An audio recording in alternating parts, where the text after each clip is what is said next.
up and I swear that they hate it. They hated and hated on us. We going up and I know that they waited. They waited and waited on us. Welcome back to another episode of Game Time. I'm Maggie Hale, and alongside me tonight is Maya Peterson. Maya, it's no secret we have a great matchup going on tonight. Denton Guyer is 9-1, 5th in state, and Hebron is 8-2, 53rd in state. So tell me a little bit more about these players. Look, their records say it all. We have two of the top teams in this building tonight. And there's no question that this game might come down to the last seconds. For one, this is not their first time meeting. It's actually their third time meeting. Not just on a Friday night, but it's their first round of playoffs, and they've met multiple times before, the first time being 2 times in overtime. That's crazy. And the last time that they met, look, Denton Guyer took the cake on both of them. But look, there's a lot riding on this game, not only moving on, but Guyer has come out twice with the win over Hebron, like I've mentioned, and both times it was a close game. And it's not a secret that they have one of the best run games around here. Every year having the top running back. This year, it's Kadrick Cobbs. This season alone, he's been able to rack up close to 1,600 yards and look, 158 carries. Hebron as well runs a tight run game with Jalen Lott, whom averages about 5 yards per carry and 60 yards per game. Numbers say a lot. However, Cobbs and Lott's aggressiveness and swiftness that they have does it all with the ball and without the ball. They're making big blocks for their quarterback, who they're top ranked within themselves. So tell me a little bit more about this quarterback matchup. Not only are these running backs consistently picking up some nice yardage, we've got 2 quarterbacks that can do the same as well, along with a next-level passing game. On the Guyer side, we have Eli Stowers, who has unbelievable talent with the ability to quickly adjust the defense. On the season, he's had 74 carries for 729 yards. Big numbers, definitely Add big to numbers. that 7 rushing touchdowns, which is what this Hebron defense needs to be most concerned about tonight. But on the Hebron side, they've got Carson Harris, quarterback. And let me tell you, he's going to be a playmaker tonight as well. These two guys have a very similar playing style. They're both dual threat quarterbacks, with Harris playing in half the game Stower has. He's going to still rack up this carries, averaging 6 yards per carry, totaling 448 yards this season.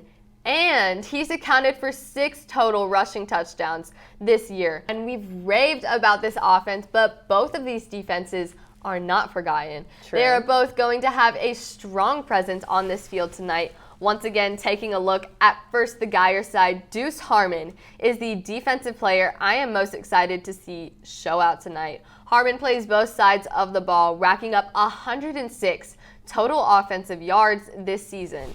Defensively, he knows the cornerback position inside and out because he's able to put himself in that wide receiver mindset. A lot of versatility. He's coming into this game with 26 total tackles, 24 of those being solo, 1 interception where he picked up 10 yards, and 5 returns for 116 yards. Switching over to the Hebron side, outside linebacker William White is one to watch this season. He's coming in at 38 tackles with 5 for loss, 2 sacks, 1 interception, and 2 pass breakups.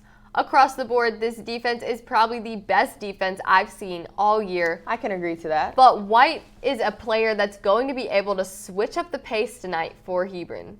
Yeah, we both talked about these crucial stops that Guyer and Hebron are going to have to make. But we need to focus a little bit more about the potential stops Guyer's defense has to address in the backfield, or better known as Hebron's powerhouse in the center of their offense. Nick Frazier is one player that everyone needs to watch out tonight. He averages about 26 yards per catch. He takes advantage of any space that you give him. So expect to see him either take it home or get that first down for Hebron.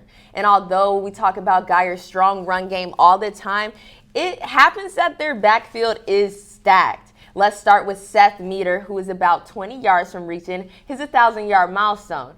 Hebron has a scary defense, but Meter loves pressure. The more pressure you put on him, the more coverage you put on him, he's going to find a way to get out there and into the end zone. I want to go ahead and take a minute to highlight the kickers on both sides of the ball. We know this is going to be a great game to watch tonight. Both teams deserve to be here in the playoffs. With that being said, I am anticipating a close game, which means point after attempts and field goals could be a deciding factor in who advances to round 2. Michael Mayfield is the Guyer kicker, and his record of 20 for 23 on kicks is going to speak impressive volumes for his talent he's got. On the other side, we're taking a look at Braden Beck, who's coming in hot, going 7 for 7 so far this year. We've seen this numerous times in crucial situations. Kickers win games, these are definitely two guys to keep a close eye on tonight. With that being said, it's now time in our show where we're going to go ahead and pick our game time game changers. Maya, who do you have making a difference this game on the Guyer offense? I'm looking to see a show tonight, so I'm picking Kadrick Cobbs. He's best known for his stiff arm, and when he gets the ball, look, he's bound to pass that hash mark for the first down, especially with Guyer's defense to back him up. So tell me a little bit more about this defensive pick. Quite obviously, Deuce Harmon is going to be the defensive game changer for Guyer. He's quick, agile, and most importantly, he knows both sides of his position. Yes, and I said it earlier that Hebron's defense is pretty incredible and scary. Leading this pack would be Darius Snow. Whether Guyer takes it to the backfield or keeps it in the inside, Snow is going to give Hebron the upper hand, especially if he can produce these big numbers in the first half. Offensively for Hebron, it's going to be the playmaker himself, Carson Harris. Oh yeah, Carson. His dual threat abilities are going to prove to be vital tonight in securing this win. Look, we've talked about all these key assets, and now it's pretty much time for them to put it all on the field, and this game can go either way. So I'm excited to see what these boys can bring to the table and who will make it to that next round. It's definitely going to be a close game tonight, but unfortunately, that's going to do it for our show tonight. For Game Time, I'm Maggie Hale. And I'm Maya Peterson.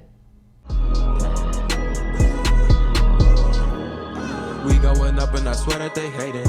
They hated and hated on us. We going up and I know that they waited. They waited and waited on us.